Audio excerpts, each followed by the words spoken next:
नमस्कार साथियों, विद्यार्थी कम्युनिटी के इस डिजिटल प्लेटफॉर्म में आप सभी का स्वागत है। आज से अगले 9 तारीख तक यानी कि पीएससी प्री के एग्जाम तक हमारे द्वारा जो है कंटिन्यू रूप से एमसीक्यू क्वेश्चन कराया जाएगा। तो आप लोग जो है अगर बेहतर तैयारी करना चाहते हैं सीजीपीएससी की, तो हमारे चैनल को लाइक और सब्सक्राइब कर लीजिएगा और बेल आइकन को बटन को दबा लीजिएगा।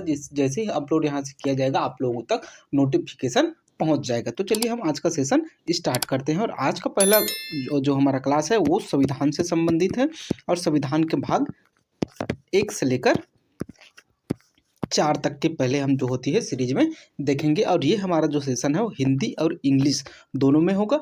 जो आपको बेहतर लगेगा उसमें आप लोग जो है इसका सॉल्यूशन कीजिएगा और जो है लगातार आप जो है अपना आंसर जो है कमेंट बॉक्स में कमेंट करते चलिएगा। तो चलिए आज का हमारा पहला क्वेश्चन है, भारत के संविधान के अधीन निम्नलिखित में से कौन सा मूल अधिकार नहीं है। आपके ऑप्शन है शिक्षा का अधिकार, काम पाने का अधिकार, संगम बनाने का अधिकार, कोई भी वृत्ति करने का अधिकार। तो अब जो है दिए हुए क्विट, क्योंकि वर्तमान समय में क्विट के हिसाब से जो है क्वेश्चन पूछे जा रहे हैं यूपीएससी लेवल का, और संविधान तो नॉर्मली जो है वो क्विट में क्वेश्चन पूछते हैं। तो आपका ऑप्शन है 1 2 सही, 1 2 और 4 सही, केवल 3 2 सही, या फिर 1 और 3 सही। चलिए आंसर दीजिए आप लोग।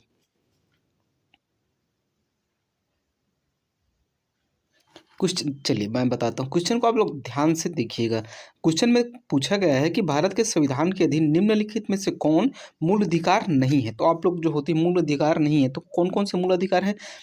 शिक्षा पाने का अधिकार आर्टिकल 21 के अंतर्गत है, और काम पाने का अधिकार, ये काम पाने का अधिकार जो है आर्टिकल 47 में जो है ये नीति निदेशक तत्व के अंतर्गत है। तो ये जो होती है हमारा मूल अधिकार नहीं है। बाकी संगम बनाने का अधिकार आर्टिकल 19 को भी, वृत्ति यानी कि जो व्यवसाय करने का अधिकार ये भी आर्टिकल 19 में है। तो दिए हुए ऑप्शन में से देखें तो केवल 2 हमारा जो है वो मूल अधिकार नहीं है। तो ऑप्शन सी आपका करेक्ट आंसर हो जाएगा। चलिए आगे बढ़ते हैं।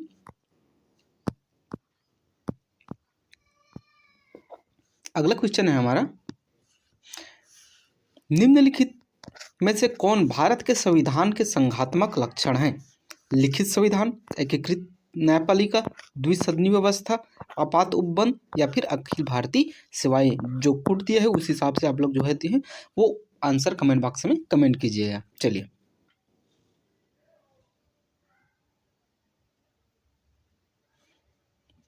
बनाने की कोशिश करते हैं हम लोग।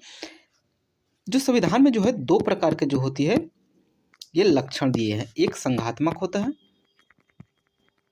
और एक जो है एकात्मक लक्षण होते हैं। एकात्मक लक्षण उसे बोलते हैं, एकात्मक अगर लक्षण की बात करें तो एकात्मक लक्षण में जो होती है जो भी निर्णय होते हैं वो केंद्र की ओर ज़्यादा झुकाव, या फिर केंद्र का जो होती है उसमें हिस्सेदारी, या फिर केंद्र की शक्ति जो होती है ज़्यादा होती है। वहीं अगर मैं संघात्मक की बात करूँ तो संघात्मक में जो होते हैं दोनों पक्ष का समान जो होती है अधिकार होता है और समान शक्ति होती है। अगर हम एकात्मक लक्षण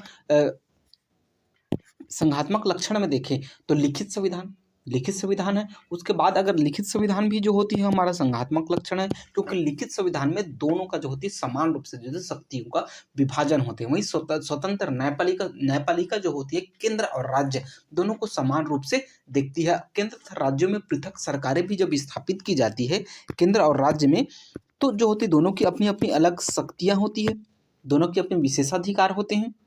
ठीक है, चलिए हम क्वेश्चन पर आते हैं।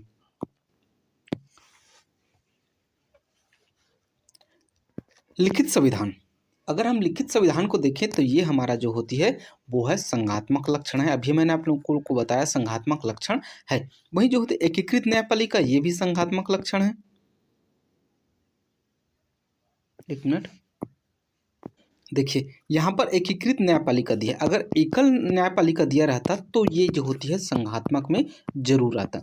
एकीकृत न्यायपालिका दिया है तो ये जो होती है आपका एकात्मक लक्षण है।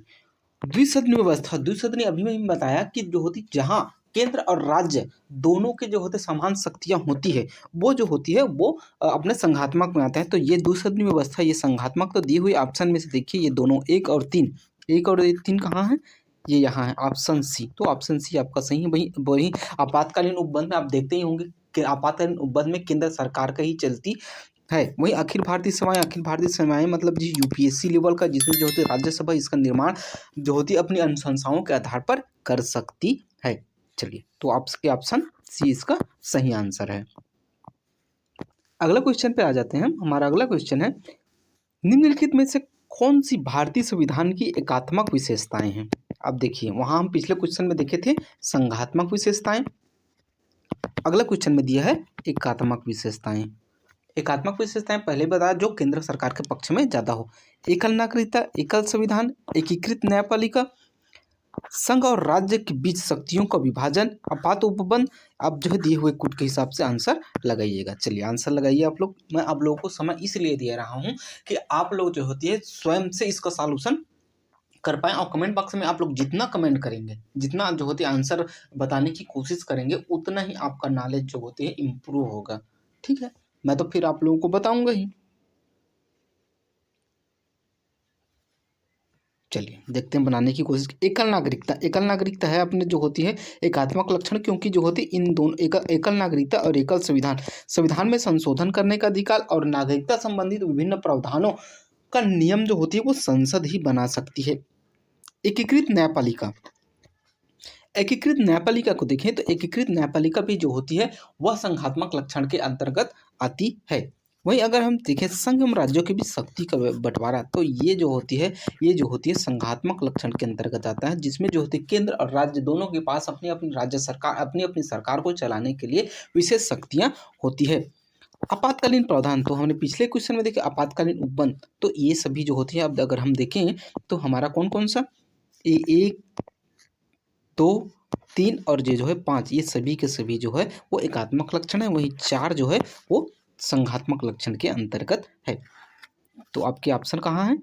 ये सी। चलिए, आगे बढ़ते हैं। अगला क्वेश्चन है हमारा, ब्रिटिश ईस्ट इंडिया कंपनी ने चाय के व्यापारिक एकाधिकार को कब खो दिया गया? कौन से अधिनियम के माध्यम से ब्रिटिश ईस्ट इंडिया कंपनी जो है चाय पर जो एकाधिकार था उसे खो दिया था? 1773 का चार्टर अधिनियम द्वारा, 1813 के चार्टर अधिनियम द्वारा, 1833 या फिर 1853? चलिए, आंसर आप लोग कमेंट कीजिए। तो इसका सही आंसर जो है ऑप्शन सी, 1833 के चार्टर अधिनियम के द्वारा जो होती है वो जो ब्रिटिश सरकार जो कंपनी थी ईस्ट इंडिया कंपनी, वो चाय पर अधिकार को खो दी थी, क्योंकि 1813 के अधिनियम के अंतर्गत ही चाय और जो होते चीन पर एक अधिकार का जो है 20 वर्षों के लिए कंपनी को दिया गया था, जिसे 1833 के चार्टर अधिनियम के द्वारा जो है वो हटा दिया गया था। तो दिए हुए ऑप्शन में से 1833 सही हो जाएगा। चलिए, आगे बढ़ते हैं। नेक्स्ट है हमारा, निम्नलिखित में से किस अधिनियम के अंतर्गत भारतीय विधान परिषद में बजट पर बहस करने की शक्ति प्राप्त हुई थी? भारतीय परिषद नियम 1861, भारतीय परिषद अधिनियम 1892, भारतीय परिषद अधिनियम 1909 या फिर भारत शासन अधिनियम 1919? चलिए, आप लोग आंसर बताइए। तो इसका सही आंसर जो है वो हो जाएगा ऑप्शन बी, 1892 के अधिनियम के माध्यम से जो है वह बजट पर बहस करने की शक्ति भारतीयों को प्राप्त हुई थी। चलिए, आगे देखते हैं। अगला क्वेश्चन है हमारा, भारतीय संविधान सभा के संदर्भ में निम्नलिखित कथनों पर विचार कीजिए। इसके सदस्यों का निर्वाचन प्रांतीय विधानसभाओं के सदस्यों द्वारा अप्रत्यक्ष रूप से किया गया था। निर्वाचन सार्वभौमिक वयस्क मताधिकार के आधार पर हुए थे। डॉक्टर सच्चिदानंद सिन्हा जो है संविधान सभा के प्रथम अध्यक्ष अस्थायी रूप से बने थे। तो दिए हुए ऑप्शन में से आप लोग को सही आंसर जो है वो लगाना है। चलिए, बनाने की कोशिश कीजिए आप लोग।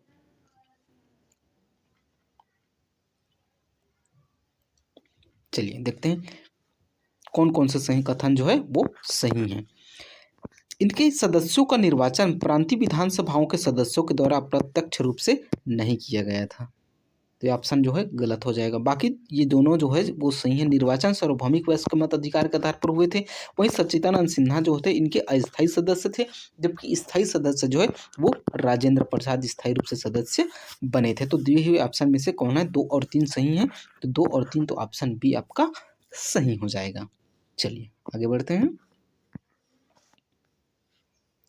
नेक्स्ट क्वेश्चन है, निम्नलिखित कथनों पर विचार कीजिए। संसद द्वारा भारतीय संविधान का अंगीकृत किया गया। 26 नवंबर 1949 को संविधान पूर्ण रूप से लागू हो गया। उपयुक्त में से कौन सा कथन सही है?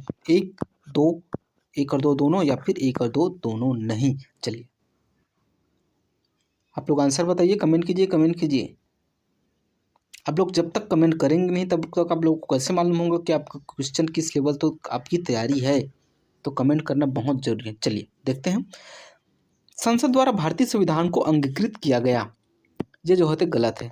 संसद द्वारा नहीं किया गया था, इसे जो होती है संविधान सभा के द्वारा अंगीकृत किया गया था। 26 नवंबर 1949 को पूर्ण रूप से संविधान जो होती लागू नहीं हुआ था, जबकि 26 जनवरी 1950 को जो है पूर्ण रूप से लागू हुआ था। 26 नवंबर 1949 को आंशिक रूप से कुछ अनुच्छेदों के साथ ही जो है वो संविधान लागू हुआ था। तो दिए हुए ऑप्शन में से ऑप्शन डी सही है, जो है ना तो एक सही है ना ही दो सही है। ठीक है, चलिए आगे बढ़ते हैं। अगला क्वेश्चन है हमारा, निम्नलिखित को नीचे दिए गए कूट की सहायता से सही कालानुक्रम अनुसार जमाइए। संविधान सभा की पहली बैठक, माउंटबेटन योजना, उद्देश्य प्रस्ताव, या फिर प्रारूप समिति का गठन। चलिए आंसर दीजिए आप लोग।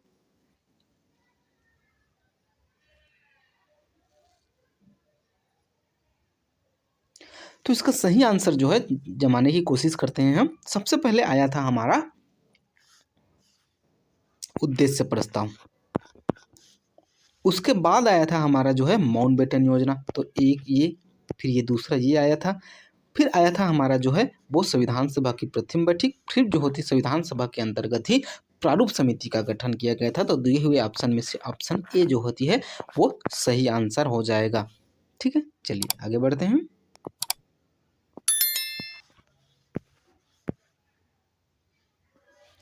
अगला क्वेश्चन है हमारा, भारत के संविधान के निम्नलिखित उपबंधों में से कौन सा जो है 26 नवंबर 1949 को प्रभावी हो गया था? चलिए बताइए। निर्वाचन, नागरिकता, आपात उपबंध, न्यायाधीशों की नियुक्ति। नीचे दिए हुए कूट के हिसाब से आपको जो है आंसर लगाने हैं। एक मिनट, क्वेश्चन ये जो क्वेश्चन नंबर 6 है ना, इसका सही आंसर जो है वो जो है एक होगा। ये ए सही है और जो है 3 सही है। बाकी दो जो है सार्वभौमिक मतवयस्क मताधिकार के आधार पर नहीं हुआ था, जबकि अप्रत्यक्ष रूप से जो होते हैं इन लोगों का निर्वाचन हुआ था। ठीक है, ये आप थोड़ा सुधार कर लीजिएगा। और ये 8 का जो हमारा 8 नंबर है ना, इसका सही आंसर जो है वो होगा हमारा बी। पहले एक आया था संविधान सभा, फिर आया था माउंटबेटन योजना। नहीं, ये क्वेश्चन जो है हम लोग एक बार और देख लेते हैं। जो संविधान सभा का गठन जो है सबसे पहले हुआ था 1946 में। 1946 में कब हुआ था?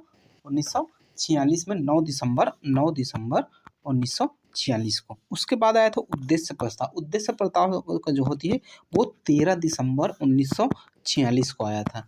वहीं अगर हम माउंटबेटन योजना की बात करें तो माउंटबेटन योजना जो था वो 3 जून 1947 को आया था। 3 जून 1947 को। तो दिए हुए क्रम में अगर देखें तो सबसे पहले आता है संविधान सभा का गठन, फिर आएगा उद्देश्य प्रस्ताव 1 और 3, फिर जो आता है 2 माउंटबेटन योजना, फिर अंतिम में जो होती है प्रारूप समिति का गठन किया गया था। तो दिए हुए ऑप्शन में से ऑप्शन बी जो होती है सही है, 1, 3, 2 और 4। ठीक है, थोड़ा मिस्टेक हो गया था। चलिए आगे देखते हैं।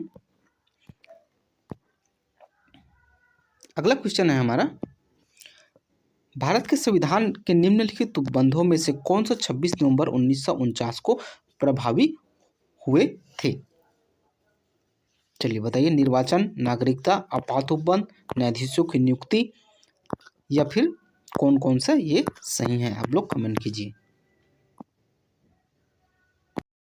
चलिए हम जो है इसका आंसर देख लेते हैं कौन कौन सा सही हो सकता है, क्योंकि भारत के संविधान के निम्नलिखित में से जो उपबंध है वो कुछ उपबंध होते 26 नवंबर 1949 को लागू कर दिए गए थे, और बाकी जो है वो 26 जनवरी 1950 को लागू किए गए थे। तो कौन कौन से अनुच्छेद हैं जो 26 नवंबर 1949 को लागू किए थे। तो मैं आप लोगों को रफली बता देता हूँ कि 16 अनुच्छेद जो है वो 26 नवंबर 1949 को लागू किए थे। वो 16 कौन कौन से हैं? तो 5, 6, 7, 8 और 9, ये सभी के सभी जो होती है नागरिकता से संबंधित हैं, क्योंकि उस समय भारत और पाकिस्तान दोनों का विभाजन हुआ था, तो इसलिए जो है वो इन अनुच्छेदों को नागरिकता से संबंधित अनुच्छेदों को लागू करना बहुत ही जरूरी हो गया था।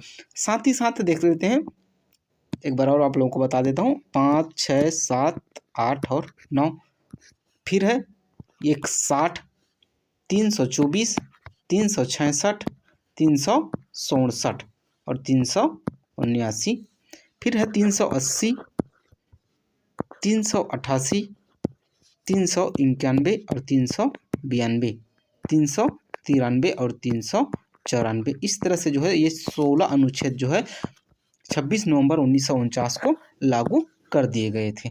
तो चलिए देखते हैं, निर्वाचन किन से संबंधित है? तो निर्वाचन जो है वो 324 से संबंधित है। और नागरिकता तो ये है ही। और देखिए बाकी आपातकालीन उपबंध 356 है ही नहीं, न्यायाधीशों की नियुक्ति 124 सही नहीं है। तो ये दोनों ऑप्शन जो है आपके गलत हो जाएंगे। बाकी ये दोनों निर्वाचन और नागरिकता ये दोनों सही हो जाएंगे। तो 1 और 2 किस में है? तो 1 और 2 जो है हमारे ऑप्शन बी में सही है। तो इसका आंसर जो हो जाए वो बी हो जाएगा। चलिए आगे देखते हैं हम। नेक्स्ट क्वेश्चन है हमारा, निम्नलिखित कथनों में से कौन सा सही है? डॉक्टर सच्चिदानंद सिन्हा संविधान सभा की पहली बैठक में अध्यक्ष थे। दूसरा है आपका, संविधान सभा ने 26 नवंबर 1949 को संविधान को अपनाया और जो है आत्मर्पित किया। सी है आपका, 26 जनवरी 1950 को भारत एक संप्रभु संपन्न लोकतंत्रात्मक गणराज्य बन गया, या फिर उपरोक्त सभी। चलिए आप लोग आंसर जो है कमेंट बॉक्स में कमेंट कीजिए। तो देखिए मैं बता देता हूं आप लोगों को। सच्चिदानंद सिन्हा जो है संविधान सभा के अस्थायी अध्यक्ष थे। उसके बाद जो है स्थायी रूप से डॉक्टर राजेंद्र प्रसाद को अध्यक्ष बनाया गया था।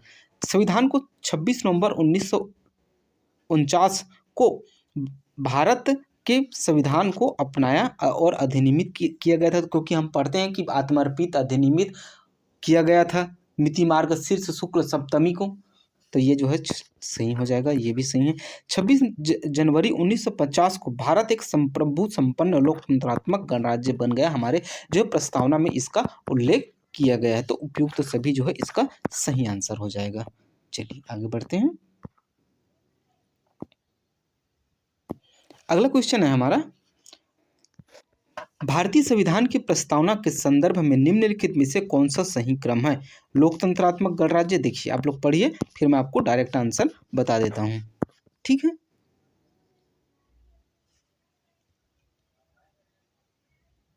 तो इसका सही आंसर जो है वो हो जाएगा ऑप्शन डी।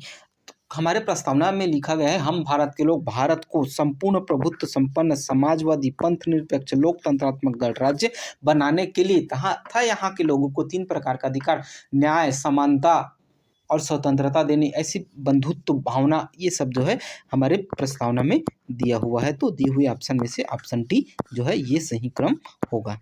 ठीक है, चलिए आगे बढ़ते हैं।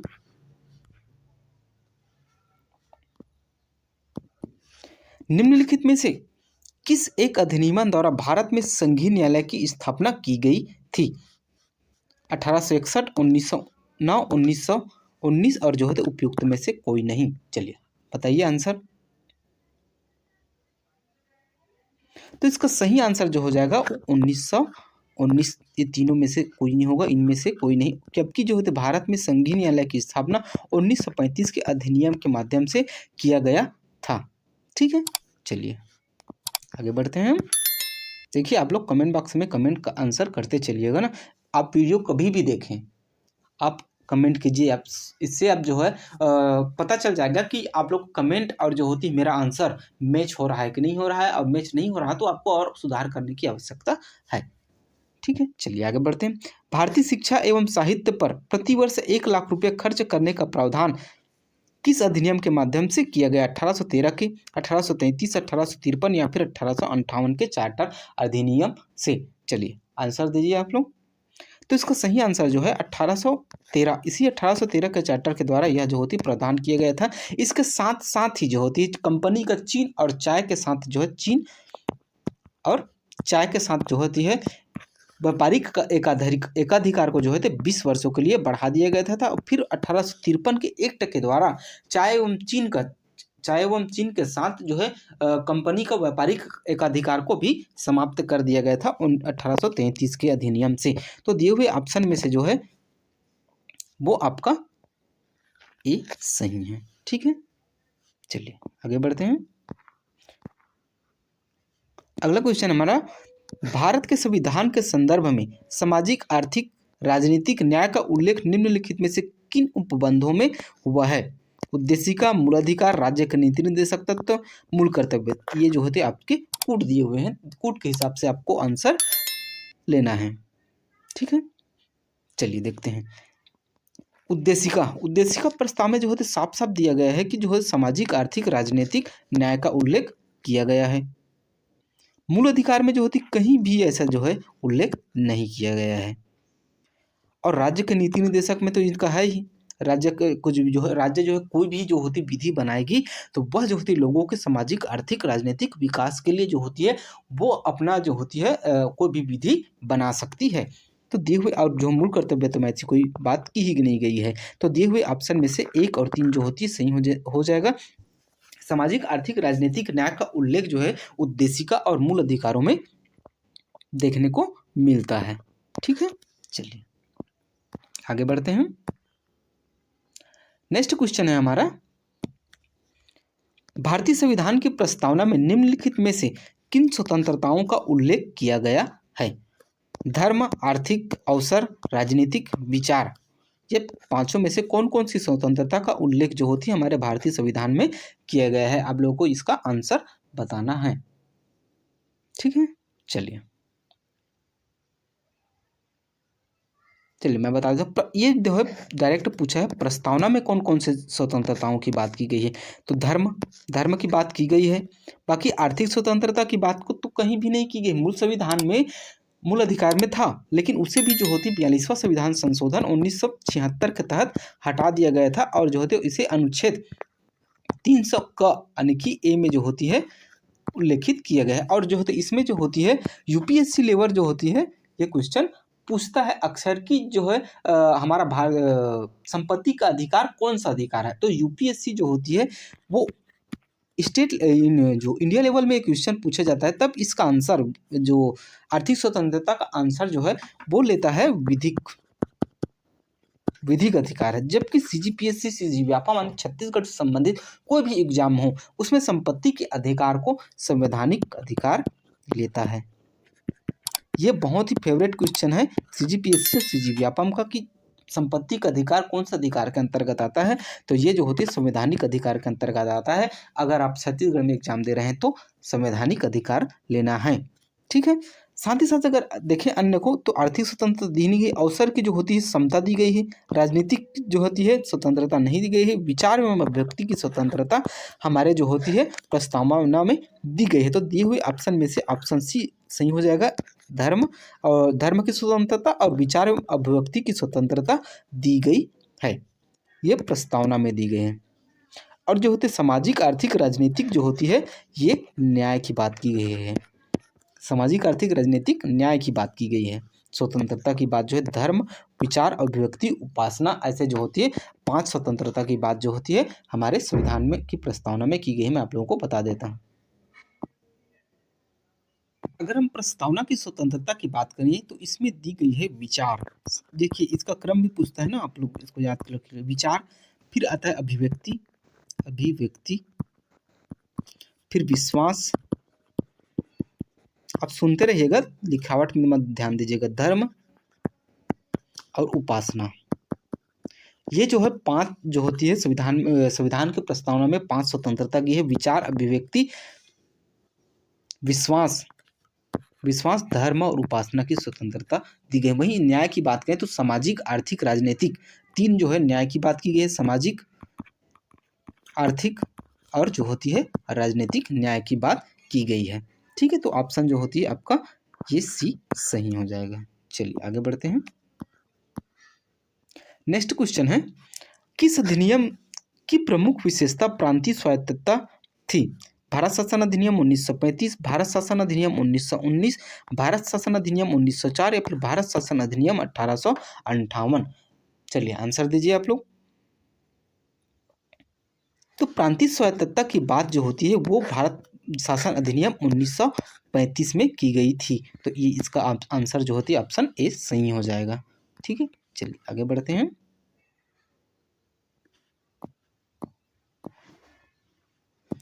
नेक्स्ट क्वेश्चन है, निम्नलिखित में से कौन से शब्द 42वें संविधान संशोधन से पहले प्रस्तावना में शामिल थे? समाजवादी, पंथनिरपेक्ष, एकता या फिर लोकतंत्र? नीचे कूदते हुए आप लोग जो है कमेंट बॉक्स में कमेंट कीजिएगा आंसर। ठीक है,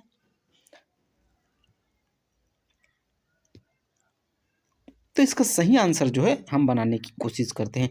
समाजवादी और पंथ निरपेक्ष और अखंडता, ये तीनों को जो होती है वो 42वें संविधान संशोधन के माध्यम से संविधान में जोड़ा गया था। अगर आप लोग क्वेश्चन को ध्यान से पढ़िएगा, देखो कि संविधान के क्वेश्चन को बार बार पढ़ना बहुत जरूरी है।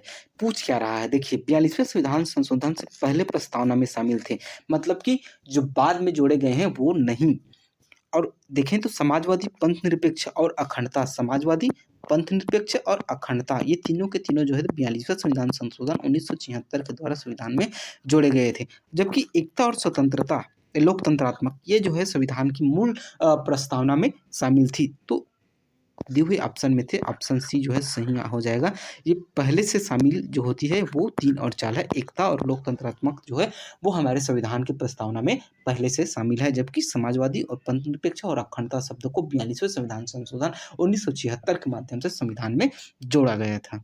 ठीक है, चलिए आगे बढ़ते हैं। नेक्स्ट क्वेश्चन है हमारा,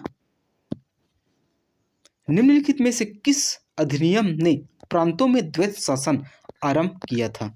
भारत शासन अधिनियम 1919, 1935, 1919 या फिर 1947? चलिए आंसर दीजिए आप लोग।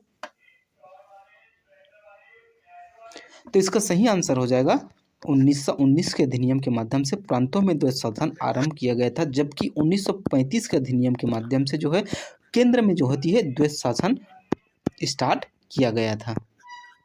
ठीक है, चलिए आगे बढ़ते हैं नेक्स्ट क्वेश्चन में।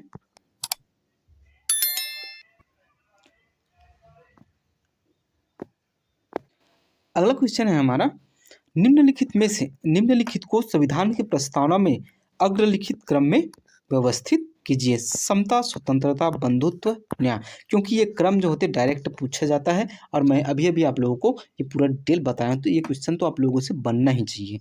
चलिए बताइए आप लोग। चलिए देखिए, पहले मैं आप लोगों को डिटेल बता देता हूँ कि कौन कौन से सामाजिक, मैं एक एक शब्द, सामाजिक, आर्थिक और राजनीतिक, ये 3 तरह की जो होती है। न्याय की बात की गई है पहले, न्याय की। उसके बाद विचार, अभिव्यक्ति, विश्वास, धर्म और उपासना की जो होती है, ये स्वतंत्रता की बात की गई है, स्वतंत्रता। ठीक है, उसके बाद जो है उपासना तो हो गए, प्रतिष्ठा और अवसर, प्रतिष्ठा प्लस अवसर की समता की बात की गई है, और राष्ट्र की एकता और अखंडता सुनिश्चित करने वाली बंधुत्व की बात की गई है। तो देखिए क्रम क्या है आपका, न्याय, स्वतंत्रता, समता और बंधुत्व। तो इनमें से खोजिए कहाँ कहाँ कौन कौन है। सबसे पहले देखते हैं न्याय। न्याय कहाँ है? 4 में। 4 कहाँ कौन कौन से ऑप्शन में है? इसमें तो है ही नहीं है न्याय। उसके बाद देखिए न्याय के बाद कौन है? स्वतंत्रता। स्वतंत्रता जो है 4 2, 4 और 2, तो देखिए डायरेक्ट मिल गया हमारा आंसर 4 2। उसके बाद जो होती है एक कौन कहाँ है? समता। समता जो होती एक में है और जो होती बंधुत्व जो है तीसरा में है। तो ऑप्शन जो होती बी आपका सही हो जाएगा। न्याय, स्वतंत्रता, समता और जो होती है वो बंधुत्व, ये जो होती है सही क्रम है। ठीक है, चलिए आगे देखते हैं। आज का अंतिम क्वेश्चन है,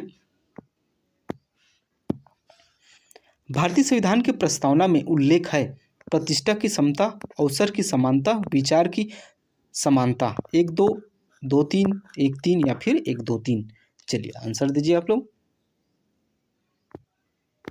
चलिए देखिए, मैं आप लोगों को अभी अभी बताया हूँ कि समता या फिर समानता है। समता और जो होती है समानता जो होती है एक ही है। दो तरह की समानता की बात की गई है, प्रतिष्ठा और अवसर। तो प्रतिष्ठा और अवसर की समानता है, विचार और अभिव्यक्ति की जो होती है ये स्वतंत्रता के अंतर्गत आएगा। तो दिए हुए ऑप्शन में से 1 और 2 जो है वो सही है, तो ऑप्शन जो होती है इसका सही हो जाएगा। तो यहाँ तक वीडियो देखने के लिए बहुत बहुत धन्यवाद। अगर आप लोगों को वीडियो अच्छा लगा होगा तो लाइक कीजिएगा, सब्सक्राइब कीजिएगा और ज़्यादा से ज़्यादा लोगों तक शेयर कीजिएगा। और आप CGPSC व्यापम या फिर नौकरी शिक्षा के लिए जो होती है डेडिकेटेड हैं, तो आप लोग हमारे चैनल को सब्सक्राइब करके रख लीजिएगा, साथ ही साथ लाइक कर दीजिएगा, जिससे आप वीडियो का नोटिफिकेशन आप तक पहुंच जाए। तो बहुत बहुत धन्यवाद। जय हिंद, जय भारत, जय छत्तीसगढ़।